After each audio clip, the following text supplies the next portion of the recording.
என்றும் பாடுவோம். அர்ப்பணித்து வாழ்ந்திட அன்பரும்மில் வளர்ந்திட ஆசையோடு அருள் வேண்டி பணிகின்றோம். அர்ப்பணித்து வாழ்ந்திட அன்பரும்மில் வளர்ந்திட ஆசையோடு அருள் வேண்டி பணிகின்றோம். அர்ச்சனை மலராக ஆலயத்தில் வருகின்றோம். ஆனந்தமாய் புகழ் கீதம் என்று பாடுவோம்.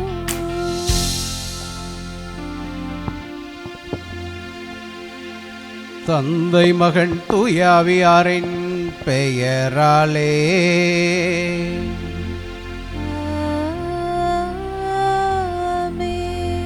நம் ஆண்டவராகிய இயேசு கிறிஸ்துவின் அருளும் கடவுளின் அன்பும் தூய ஆவியானவரின் நட்புறவும் உங்கள் அனைவரோடும் இருப்பதாக.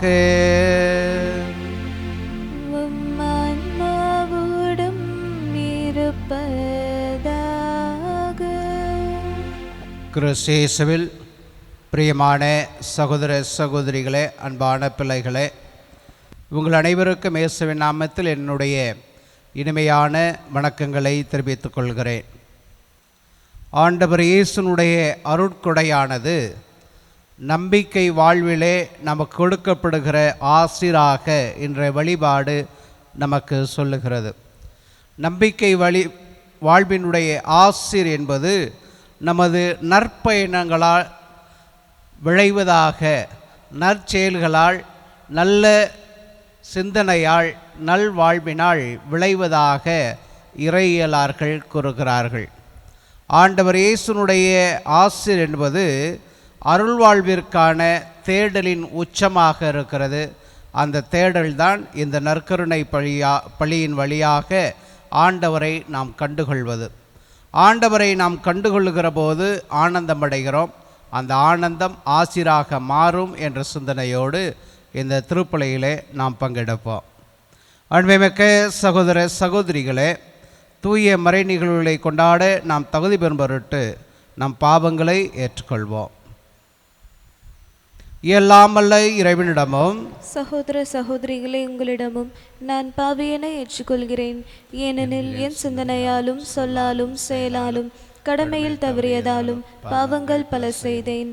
என் பாவமே, என் பாவமே, என் பெரும் பாவமே. ஆகையால் இப்பொழுதும் கன்னியான புனித மரியாவையும் வானதூதர் புனிதர் அனைவரையும் சகோதர சகோதரிகளே உங்களையும் நம் இறைவனாகிய ஆண்டவரிடம் எனக்காக வேண்டிக் கொள்ள மன்றாடுகிறேன்.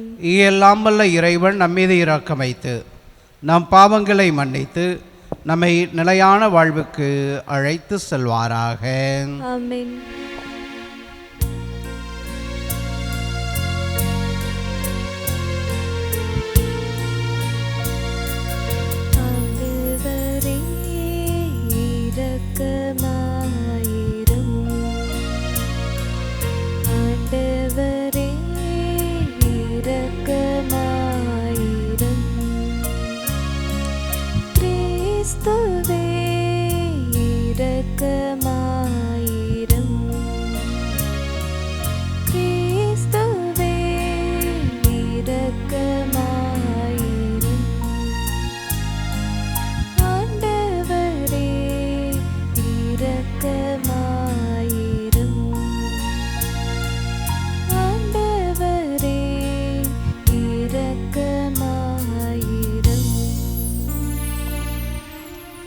மன்றாடுவோமாக. ஆண்டவரே, நிர்வுளம் கணிந்து உமது அடியார்களாகிய எங்களில் உமது அருட்கொடைகளை பெருக செய்தருளும். இவ்வாறு நம்பிக்கை எதிர்நோக்கு அன்பாகியவற்றால் நாங்கள் பற்றி எறிந்து உமது கட்டளைகளை விழிப்புடனும் ஆர்வத்துடனும் கடைபிடிக்க செய்தருள்வீராக. உம்மோடும் தூயாவியாரோடும் இணைந்து ஆட்சி செய்கின்ற எங்கள் ஆண்டவராகிய கிறிஸ்து வழியாக உம்மை மன்றாடுகின்றோம்.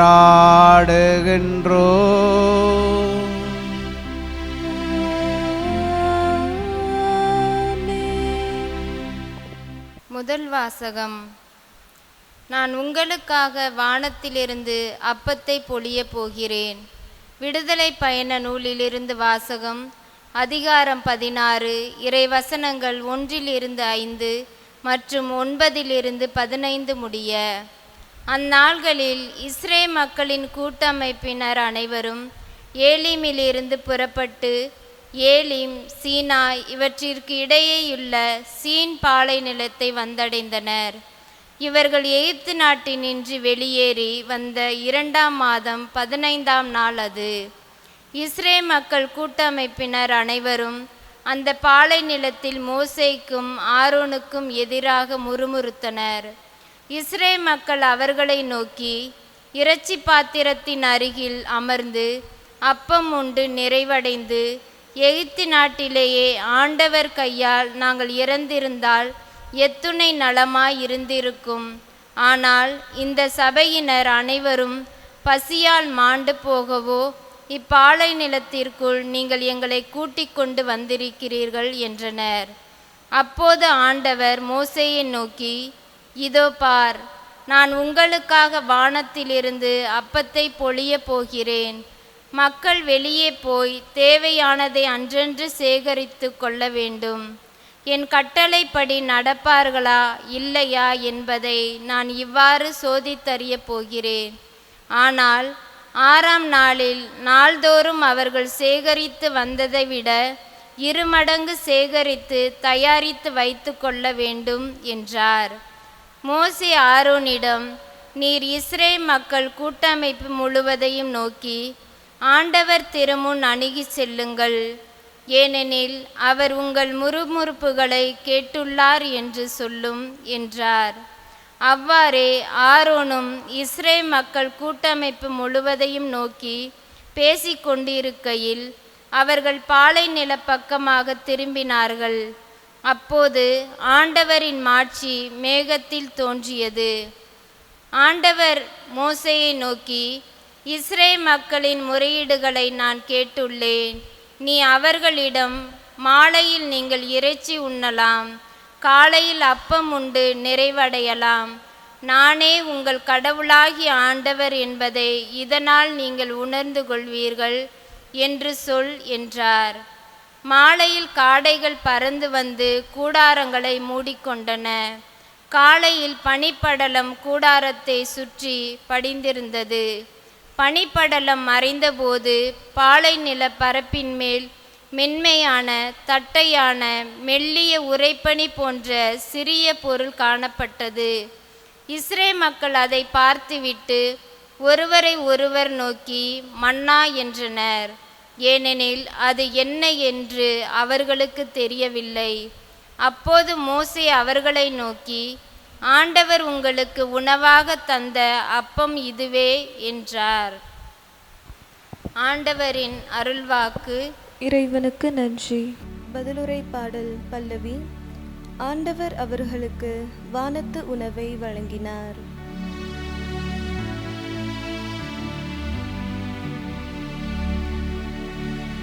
ஆண்டவர் அவர்களுக்கு வானத்து உணவை வழங்கினார். ஆண்டவர் அவர்களுக்கு வானத்து உணவை வழங்கினார். தம் விருப்பம் போல் உணவு கேட்டு வேண்டுமென்றே இறைவனை சோதித்தனர். அவர்கள் கடவுளுக்கு எதிராக இவ்வாறு பேசினார்கள். பாலை நிலத்தில் விருந்தளிக்க இறைவனால் இயலுமா என்றனர். ஆயினும் மேலேயுள்ள வானங்களுக்கு அவர் கட்டளையிட்டார். ஆண்டவர் அவர்களுக்கு வானத்து உணவை வழங்கினார். அவர்கள் உண்பதற்காக மன்னாவை மழையென பொழிய செய்தார். அவர்களுக்கு வானத்து வானத்து உணவை வழங்கினார். வானதூதரின் உணவை மானிடருண்டனர். அவர்களுக்கு வேண்டிய மட்டும் உணவு பொருளை அவர் அனுப்புவார். ஆண்டவர் அவர்களுக்கு வானத்து உணவை வழங்கினார். அவர் விண்ணுலகினின்று கீழ்காற்றை இறங்கி வர செய்தார். தம் ஆற்றலினால் தென்காற்றை அழைத்து வந்தார். அவர் இறைச்சியை துகள் துகளென அவர்கள் மீது பொழிந்தார். இறகு திகழ் பறவைகளை கடற்கரை மணலென வரவழைத்தார். ஆண்டவர் அவர்களுக்கு வானத்து உணவை வழங்கினார். ஆண்டவர் அவர்களுக்கு வானத்து உணவுகளை வழங்கினார்.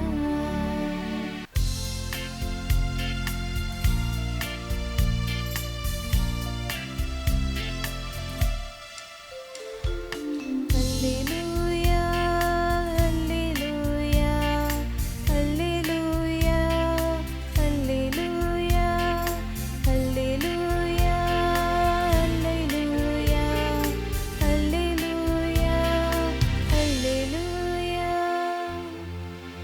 இறைவனின் வார்த்தையே விதையாம், அதை விதைப்பவர் கிறிஸ்துவே. அவரை கண்டடைபவர் எல்லாம் என்றென்றும் நிலைத்திருப்பர். அல்லேலூயா, அல்லேலூயா, அல்லேலூயா, அல்லேலூயா, அல்லேலூயா. ஆண்டவர் இயேசு உங்களோடு இருப்பாராக. உம் ஆன்மாவோடும் இருப்பாராக. மத்தேயு எழுதிய நற்செய்தியிலிருந்து வாசகம். ஆண்டவரே, மாட்சி உமக்கே. மத்தேயு நற்செய்தி அதிகாரம் 13 இறை வார்த்தைகள் 1 தொடங்கி 9 முடிய. இயேசு வீட்டிற்கு வெளியே சென்று கடலோரத்தில் அமர்ந்தார். மக்கள் பெருந்திரளாய் அவரிடம் ஒன்று கூடி வந்தனர். ஆகவே அவர் படகில் ஏறி அமர்ந்தார். திரண்டிருந்த மக்கள் அனைவரும் கடற்கரையில் நின்று கொண்டிருந்தனர். அவர் உவமைகள் வாயிலாக பலவற்றை குறித்து அவர்களோடு பேசினார். விதைப்பவர் ஒருவர் விதைக்க சென்றார். அவர் விதைக்கும் பொழுது சில விதைகள் வழியோரம் விழுந்தன. பறவைகள் வந்து அவற்றை விழுங்கிவிட்டன. வேறு சில விதைகள் மிகுதியாக மண் இல்லாத பாறை பகுதியில் விழுந்தன. அங்கே மண் ஆழமாக இல்லாததால் அவை விரைவில் முளைத்தன. ஆனால் கதிரவன் மேலே எழ அவை காய்ந்து வேறில்லாமையால் கருகி போயின. மற்றும் சில விதைகள் முட்செடிகளின் இடையே விழுந்தன. முட்செடிகள் வளர்ந்து அவற்றை நெருக்கிவிட்டன. ஆனால் இன்னும் சில விதைகள் நல்ல நிலத்தில் விழுந்தன. அவற்றுள் சில 100 மடங்காகவும், சில 60 மடங்காகவும், சில 30 மடங்காகவும் விளைச்சலை கொடுத்தன. கேட்க செவியுள்ளோர் கேட்கட்டும் என்றார். ஆண்டவரின் அருள்வாக்கு. கிறிஸ்துவே, உமக்கு புகழ்.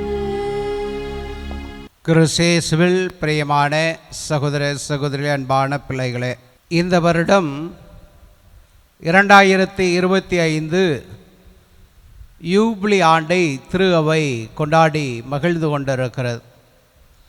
நீங்களும் நானும் இந்த யூபிலி ஆண்டினுடைய கொண்டாட்டத்திற்கான தயாரிப்பிலே இறங்கி ஜெபித்து கொண்டிருக்கிறோம். பல்வேறு வாழ்வு நிலைகளிலே, பணித்தளங்களிலே அவற்றுக்கான தயாரிப்பிலே நாம் இருக்கிறோம். அப்படியாக 2010ஆம் ஆண்டு இதேபோல திரு அவை குருக்களின் ஆண்டாக அறிவித்து கொண்டாடியது.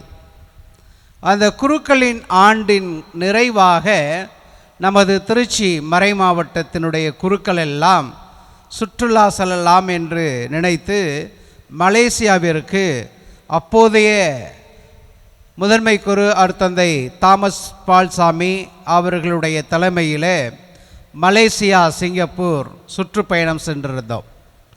மலேசியா சிங்கப்பூர் நாம் செல்லுகிற போது அந்த நாடுகளுக்கும் சரி, பிற நாடுகளுக்கெல்லாம் நாம் சுற்றுலா பயணிகளாக செல்லுகிற போது நம்ம வீட்டில் சாப்பிட்றாப்புல எல்லா இடத்துலையும் சாப்பாடு கிடைக்காது இல்லையா? அப்பளம் போட்டு, ரசம் போட்டு, சாம்பார் வச்சு, 2 கூட்டு வச்சு, சோறோடு எல்லா இடத்துலையும் கிடைக்காது. போகிற இடத்துல ரொட்டி கிடைக்குதோ, புரோட்டா கிடைக்குதோ, சப்பாத்தி கிடைக்குதோ, எது சால்னா கிடைக்குதோ அதை சாப்பிட்டுக்கிட்டு நம்ம பாட்டுக்கு இருக்கணும்.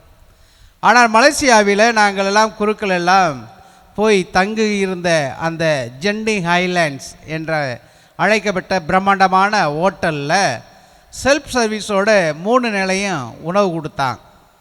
உணவு கொடுக்குற போது ஒரு வகையான உணவு அல்ல, 2 வகையான உணவு அல்ல, ஏறக்குறைய 70 வகையான உணவு அங்கு வைக்கப்பட்டிருந்தது. வைக்கப்பட்டிருக்கும் போது நம்மளாம் என்ன பண்ணுவோம்? ஒரு உணவாக போய் அது எப்படி இருக்குது பார்ப்போமா இல்லையா? ஆனால் நம்ம மக்களுக்கே உள்ள உரித்தான இயல்பு என்ன இருக்கும்?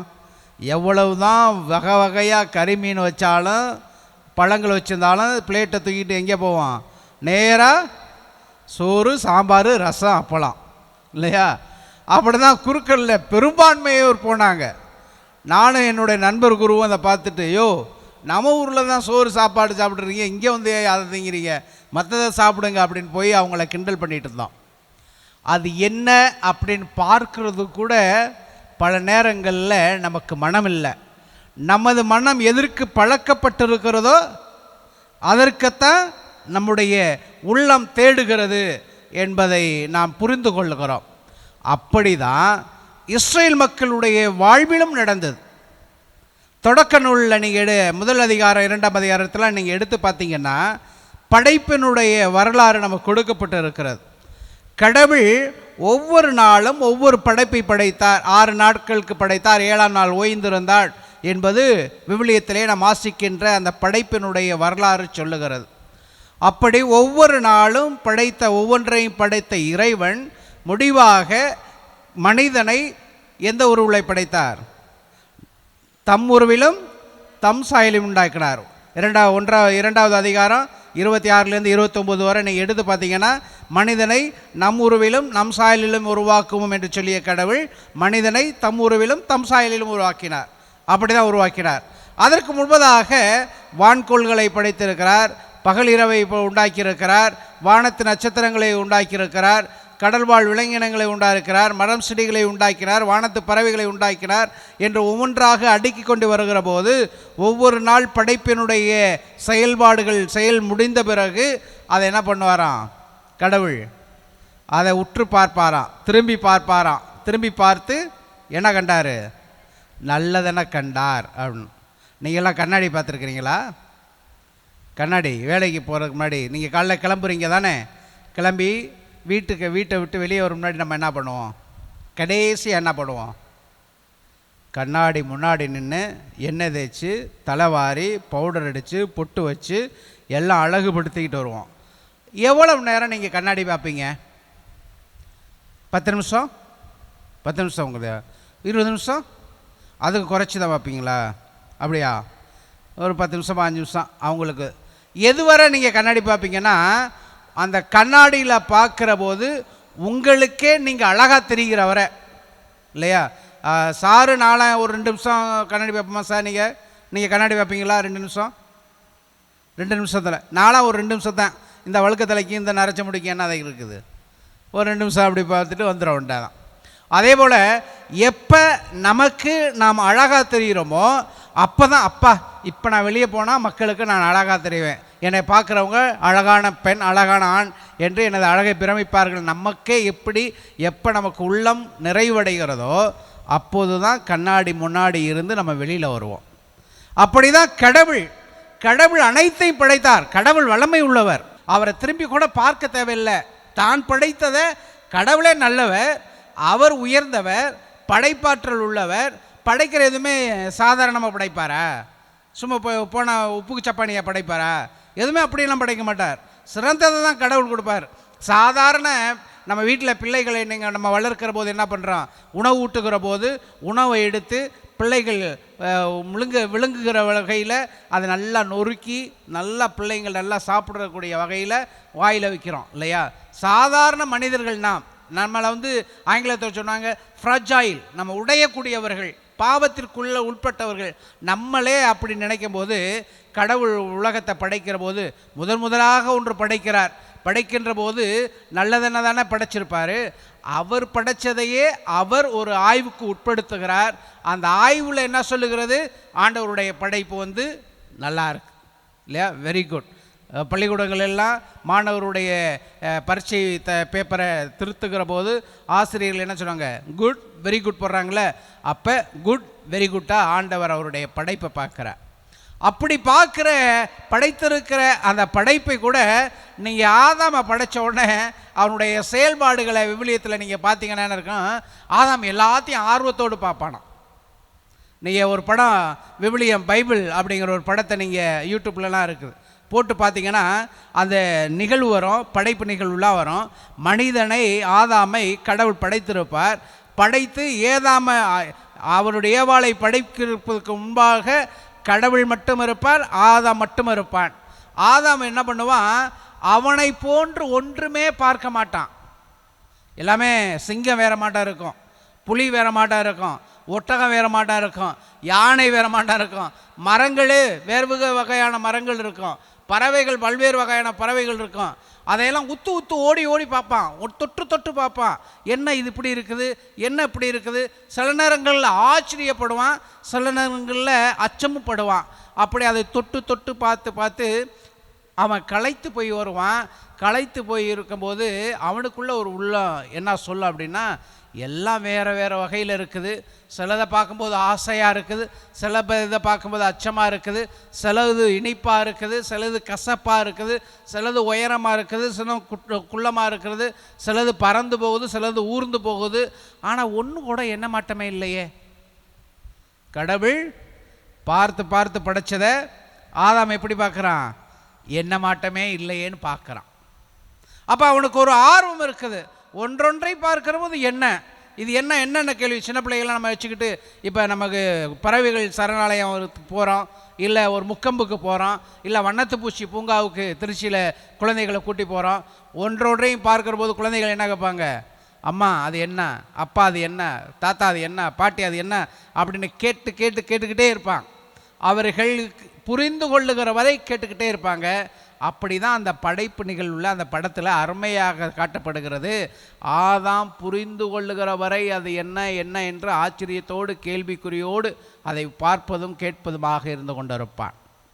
அப்படி ஒரு நிகழ்வு தான் இன்றைக்கு இஸ்ரேல் மக்களுக்கு ஏற்படுகிறது. எகிப்தினுடைய அடிமை தேசத்தினுடைய மக்களாக இருந்தவர்கள் விடுதலையின் மக்களாக மாறிப்போனார்கள். அடிமையினுடைய தேசத்தினுடைய மக்களாக இருந்தவர்கள் ரொட்டீன் வாழ்க்கை. காலையில் எழுந்திருக்கிறோம், வேலை பார்க்குறோம், பார்வோன் மன்னன் அவனுடைய படை வீரர்கள் உணவு கொடுக்கிற போது உணவு பரிமாறுகிற போது உண்டோம். அரை வயிறோ கால் வயிறோ கூழோ கஞ்சியோ துப்பமோ துப்பட்டையோ ஏதோ ஒன்று குடித்தோம். ரொட்டியை குடிச்சோமா, வார்கோதுமையுடைய உணவை சாப்பிட்டோமா என்னானே தெரியலை. எது கொடுக்கப்படுகிறதோ அதை உண்டு வாழ்ந்தவர்கள். அடிமைகளாக தானே வாழ்கிறார்கள். அவருக்கு என்ன தலவாழை வரைச்சு அறுசுவை உணவாக படைத்தார்கள், அப்படியெல்லாம் ஒன்றும் இல்லை. கஞ்சியோ கூழோ ஏதோ ஒன்று கொடுத்தாங்க. அதை உண்டு வாழ்ந்தார்கள். ஆனால் அவங்களுக்கு அந்த வாழ்க்கை ரொட்டீனாக இருந்துச்சு. அந்த ரொட்டீனுடைய வாழ்க்கையில் இருந்து விடுதலையின் மக்களாக மாறுகிற போது எல்லாமே அவங்களுக்கு புதுசு. செங்கலுடைய கடல் பயணம் புதுசு, பாலை நில 40 ஆண்டு பயணம் புதிது. ஒவ்வொரு நாளும் அவர்கள் பார்த்த கல்லிலே வடிவமைக்கப்பட்ட தெய்வம் அங்கில்ல, கண்ணுக்குட்டி வடிவத்தில் இருந்த தெய்வத்தை அவர்கள் பார்க்கல. பார்வோன் போல அவர்களை ஆட்சி செலுத்துவதற்கான அரசன் அங்கு இல்லை. சாதாரண ஒரு மனிதன் திக்குவாய்ப்பய மோசையினால் அவர்கள் வழிநடத்தப்படுகிறார்கள். அப்படி வழிநடத்தப்படுகிறவர்களுக்கு பசின்னு இருக்குல்ல, பசி வந்தால் 10 பறக்கும், வீட்டில் என்ன இருந்தாலும் தூக்கி எரிஞ்சிட்டு போயிடுவோம். அப்படி அவங்களுக்கும் பசி இருக்குது. சாதாரண மனிதர்கள் தானே, அவர்களுக்கு பசி இருக்குது. பாலை நிலத்தில் குடிக்க தண்ணி கூட இல்லை, உணவும் இல்லை. என்ன செய்து விடுவார்கள்? நாக்கு வறண்டு போச்சு, வயிறு கபா கபாங்குது, அவர்களுக்கு பசி எடுத்துருச்சு. அது கடவுளை படைத்த கடவுளாக இருந்தாலும் அவர்களுக்குள்ளாக ஏன் இந்த கடவுள் எங்களை இப்படி சோதிக்கிறார் என்ற கேள்வி வருகிறது. அந்த கேள்வியை மோசையிடம் கேட்கிறார்கள். நாங்கள் இந்த பாலைவனத்தில் சாகவா எங்களை இங்கு கூட்டி வந்தீர் அப்படின்னு அவர்கள் கேட்கிறார்கள். கேட்கிற கேள்வி மோசையிடம் என்றாலும் அது கடவுளிடம் கேள்வி கேட்கல. நமக்கு துன்பம் வருகிறவன் நினைக்கிறோம்ல, நான் என்ன பாவம் செஞ்சேன், எனக்கு ஏன் இந்த நோய், எனக்கு ஏன் இந்த துன்பம், நம்ம கேட்டிருக்கிறோம்ல பல நேரங்களில், ஏன் ஆண்டவர் எனக்கு இத்த பெரிய ஒரு சோதனையை கொடுக்குறீங்க அப்படின்னு. அதே போல் இஸ்ரேல் மக்கள் என்ன நினைக்கிறான், அடிமையினுடைய மக்களாக இருந்தேன், எனக்கு உரிமை இல்லை இந்த நாட்டில், பார்வோனுடைய படை வீரர்களை என்னை அடித்தாங்க, துவைச்சாங்க, நான் வேலை பார்த்துட்டு இருந்தேன், ஆனால் ஒரு கால் வயிறு அரை வயிறு கஞ்சியாவது கூழ கொண்டு ஏதோ ஒன்று நான் குடிச்சுக்கிட்டாவது இருந்தேன், உயிர் வாழ்ந்தேன். ஆனால் இங்கே அதுக்கான இந்த விடுதலை பயணத்தில் அதுக்கான வழியே இல்லையே அப்படின்னு மக்கள் புலம்புகிற போது அது என்ன அப்படிங்கிற கேள்வியோடு ஒரு உணவு கொடுக்கப்படுகிறது. மன்னான்ற உணவு. மன்னானா என்ன அர்த்தம்? அது என்னன்னு அர்த்தம். என்னான்னு கேட்குறது தான் மன்னா என்று அர்த்தம் பெறுகிறது. அந்த மன்னாங்கிற உணவு எப்படிப்பட்டதுன்னா, அருமையாக விவிலியத்தில் சொல்லுது, அழிஞ்சு போகக்கூடியது. அன்றன்றைய நாளைக்குள்ள தான், இன்னைக்கு மட்டும்தான் அது இருக்கும், நாளைக்கு என்ன பண்ணாது இருக்காது இல்லையா?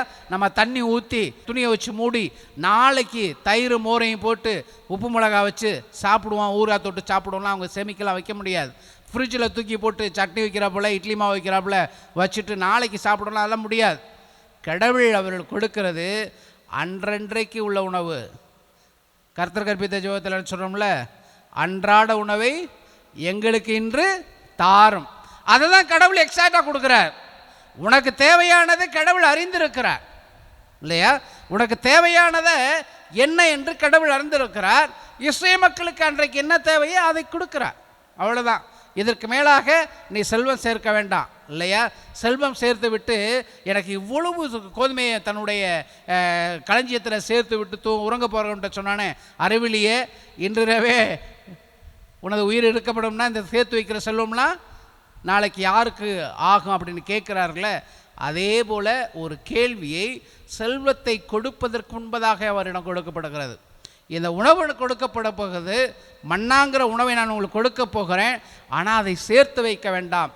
ஏன் சேர்த்து வைக்க வேண்டாம் என்று கடவுள் சொல்லுகிறார் என்றால், மக்களிடம் இருக்கின்ற எண்ணங்களை பொறுத்து அல்ல, மாறாக கடவுள் மீது கொண்டிருக்கிற நம்பிக்கையிலே மக்கள் ஆளப்பட வேண்டும் என்பதற்காக.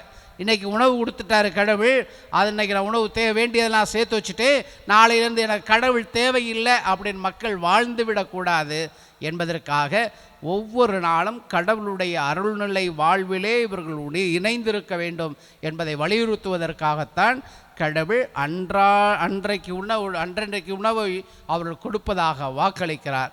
வாக்களித்த கடவுள் இன்றளவும் நமக்கு அன்றன்றைக்கு உள்ள உணவை கொடுத்து கொண்டே இருக்கிறார்.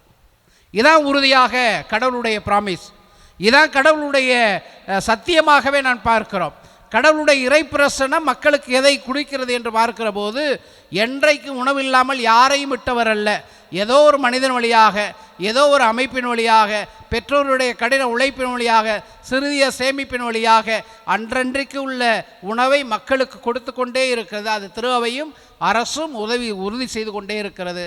அதிலே நாம் வாழ்ந்து கொண்டே இருக்கிறோம். அந்த திரு அவையும் அரசும் என்பது எங்கோ ஒன்று அல்ல, நாம் தான் வாழ்கிற அரசாக வாழ்கிற திரு அவையாக இருக்கிறோம்.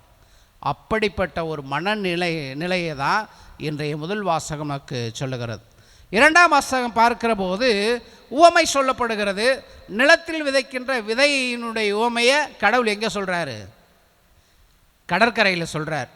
கடற்கரையில் மீன் பிடிக்கிறவன் விதைப்பதும் இல்லை, பராமரிப்பதும் இல்லை, அறுப்பதும் இல்லை.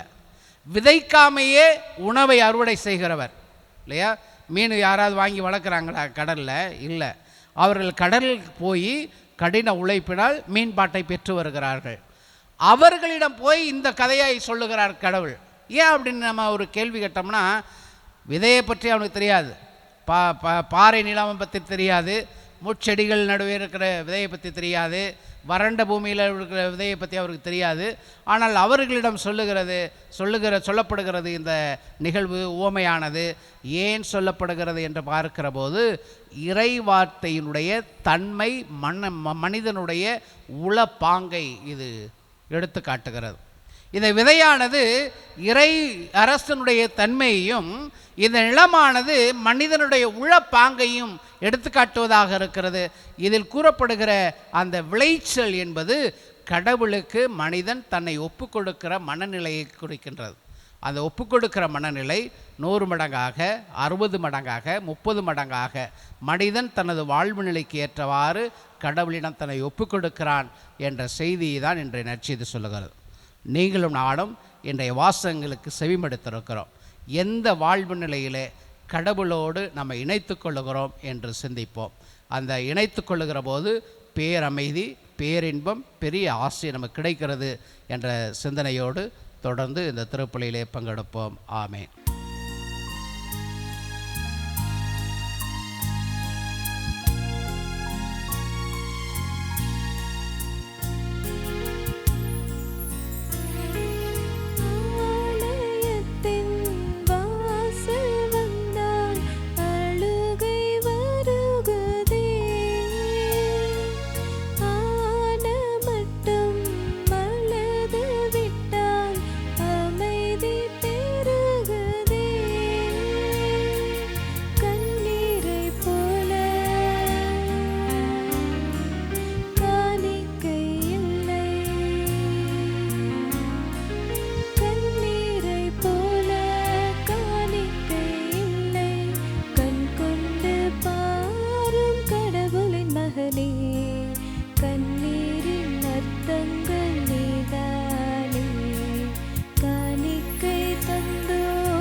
அன்புமிக்க சகோதர சகோதரிகளே, என்னுடையதும் உங்களுடையதுமான இப்பள்ளி எல்லாமல்ல தந்தையாகிய இறைவனுக்கு ஏற்றதாகும்படி ஜெபியுங்கள்.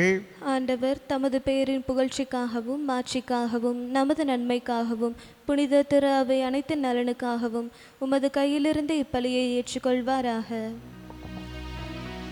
இறைவா, பழைய ஏற்பாட்டு பல்வேறு பழிகள் உமது திருமகனின் நிறைவான ஒரு பழியின் முழுமையை பெற செய்தி ஆபேலின் காணிக்கைகள் மீது ஆசி வழங்கி புனிதப்படுத்தியது போல உமது மாட்சியின் மேன்மைக்காக இறை பற்றுள்ள உமது அடியார்கள் ஒவ்வொருவருக்கும் செலுத்தும் பலியை ஏற்று அது அனைவரின் மீட்புக்கு பயன்பட செய்தருள்வீராக. எங்கள் ஆண்டவராகிய கிறிஸ்து வழியாக உம்மை மன்றாடுகின்றோ.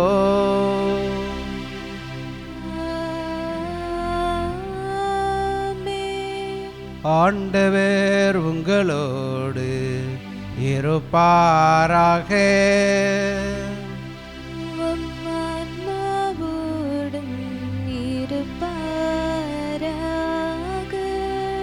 இதயங்களை மேலே எழுப்புங்கள்.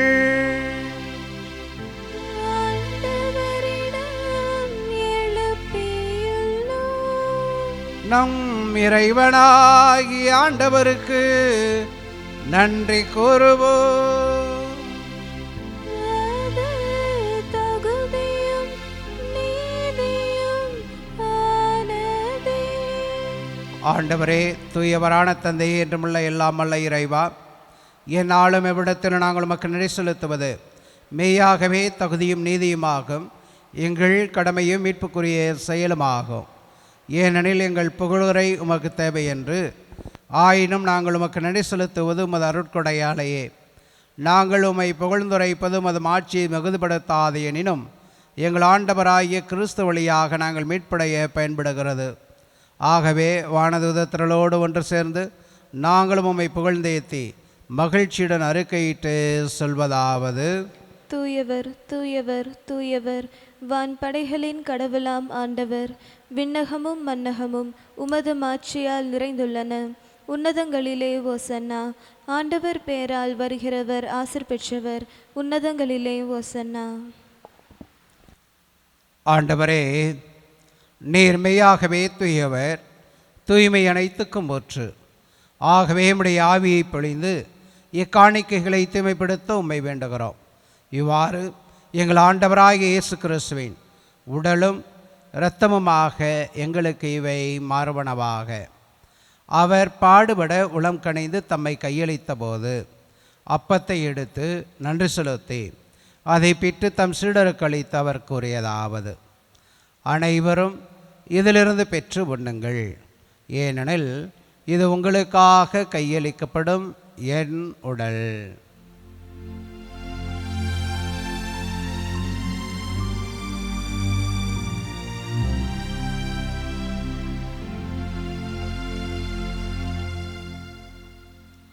அவனமே உணவருந்திய பின் கிண்ணத்தை எடுத்து மீண்டும் உமக்கு நன்றி கூறி தம் சீடருக்கு அளித்தவர் கூறியதாவது: அனைவரும் இதிலிருந்து பெற்று பருகுங்கள், ஏனெனில் இது புதிய நிலையான உடன்படிக்கைக்குரிய என் இரத்தத்தின் கிண்ணம். இது பாவ மன்னிப்புக்கென்று உங்களுக்காகவும் பலருக்காகவும் சிந்தப்படும். இதை என் நினைவாக செய்யுங்கள்.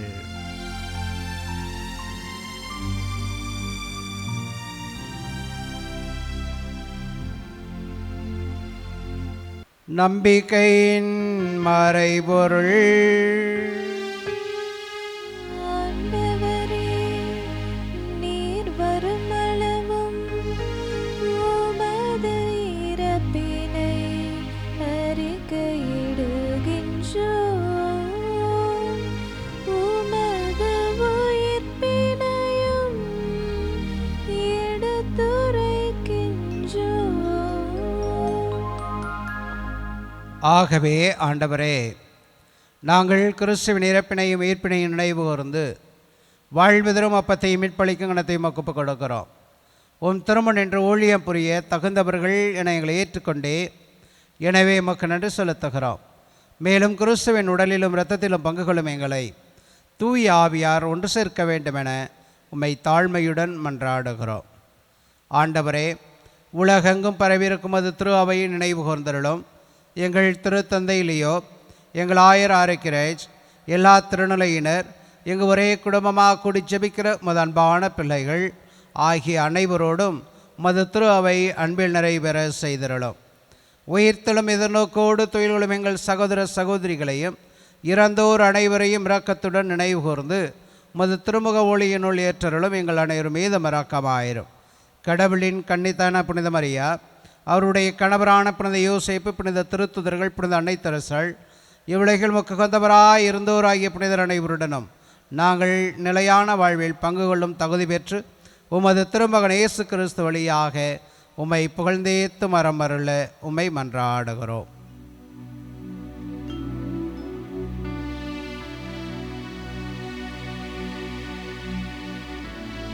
இவர் வழியாக இவரோடு இவரில் எல்லாம் உள்ள இறைவனாகிய தந்தையே, தூய ஆவியாரின் ஒன்றிப்பில் எல்லா புகழும் மாட்சியும் என்றென்றும் உமக்கு உரியதே.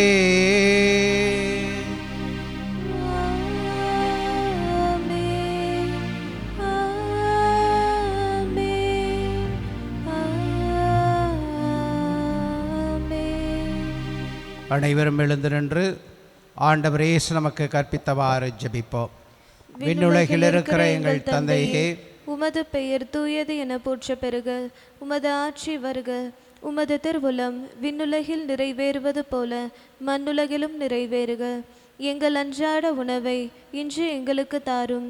எங்களுக்கு எதிராக குற்றம் செய்வோரை நாங்கள் மன்னிப்பது போல எங்கள் குற்றங்களை மன்னியும். எங்களை சோதனைக்கு உட்படுத்தாதேயும், தீமையிலிருந்து எங்களை விடுவித்தருளும். ஆண்டவரே, தீமை அனைத்திலிருந்தும் எங்களை விடுவித்து எங்கள் வாழ்நாளில் அமைதியை கண்ணிவிட அருள உம்மை மன்றாடுகிறோம். உமது இரக்கத்தின் உதவியால் நாங்கள் பாவத்திலிருந்து எப்பொழுதும் விடுதலை பெற்று யாதொரு கலக்கமின்றி நலமாக இருப்போமாக. நாங்கள் எதிர்நோக்கியிருக்கும் பேரின்பத்திற்காகவும் எமேற்பராக இயேசு கிறிஸ்து வருகைக்காகவும் காத்திருக்கின்றோம். ஏனெனில் ஆட்சியும் வல்லமையும் மாட்சியும் என்றென்றும் உம்மதே. ஆண்டவரே இயேசு கிறிஸ்துவே, அமைதியை உங்களுக்கு விட்டுச் செல்கிறேன், என் அமைதியை உங்களுக்கு அளிக்கிறேன் என்று உமது திருத்தூதர்களுக்கு மொழிந்தீரே.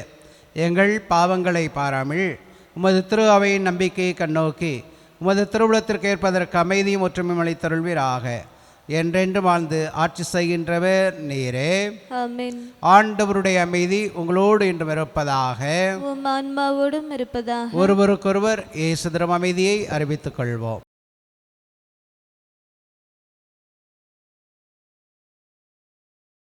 உலகின் பாவங்களை போக்கும் இறைவனின் செம்மறியே, எங்கள் மேல் இரக்கமாயிரும். உலகின் பாவங்களை போக்கும் இறைவனின் செம்மறியே, எங்கள் மேல் இரக்கமாயிரும். உலகின் பாவங்களை போக்கும் இறைவனின் செம்மறியே, எங்களுக்கு அமைதியை அளித்தருளும். இதோ இறைவனின் செம்மறி, இவரே உலகின் பாவங்களை போக்குகிறவர். இச்சமரியின் திருவிருந்து கழிக்க பெற்ற நாம் அனைவரும் பேறு பெற்றோர். ஆண்டவரே, நீர் என் இல்லத்தில் எழுந்தருள நான் தகுதியற்றவள். ஆனால் ஒரு வார்த்தை மட்டும் சொல்லியருளும், எனது ஆன்மா நலமடையும். கிறிஸ்துவின் திருவுடலும் திருத்தம் நம்மை காத்து நித்திய வாழ்வுக்கு அழைத்துச் செல்வதாக. ஆமென். ஆசை திருவிருந்துக்கான மன்றாட்டு. ஆண்டவரே, நீர் என் இல்லத்தில் எழுந்தருள நான் தகுதியற்றவள். ஆனால் ஒரு வார்த்தை மட்டும் சொல்லியருளும் என்று நூற்றுவர் தலைவன் ஜெபித்தது போல நாங்களும் இப்போது உம் திருப்பாதம் பணிந்து வேண்டுகிறோம். இனிய இயேசுவே, நாங்கள் தகுதியற்றவர்களாய் இருந்தாலும் எங்கள் தகுதியின்மையை பாராமல் நீர் எங்கள் உள்ளங்களில் எழுந்து வாரும். உம் அன்பிலும் அருளிலும் நாங்கள் நிலைத்திருக்க எம்முள் எழுந்து வாரும். நன்மை செய்வதில் ஆர்வமுள்ளவர்களாய் தீமைகள் அனைத்திலிருந்தும் விடுதலை பெற்றவர்களாய் வாழவும் எங்களை வழிநடத்த வாரும். எல்லா நலன்களாலும் வளங்களாலும் எங்களை நிரப்ப வாரும். ஆமென்.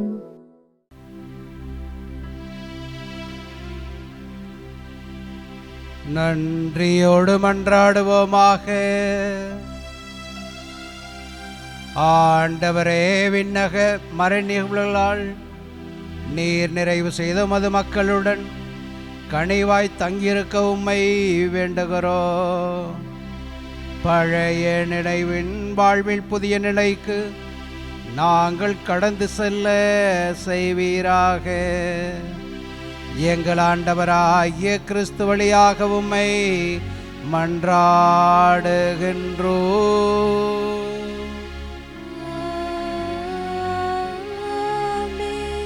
ஆண்டவர் உங்களோடு இருப்பாராக.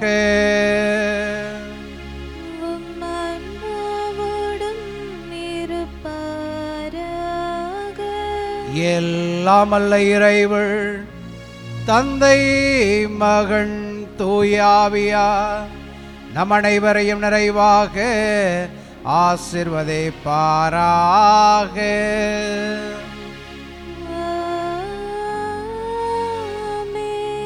என்றும் மகிழ்வுடன் வாழ சென்று வாருங்கள். திருப்பலி முடிந்தது.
மகன் தூய ஆவியாரின் பெயராலே ஆமென்.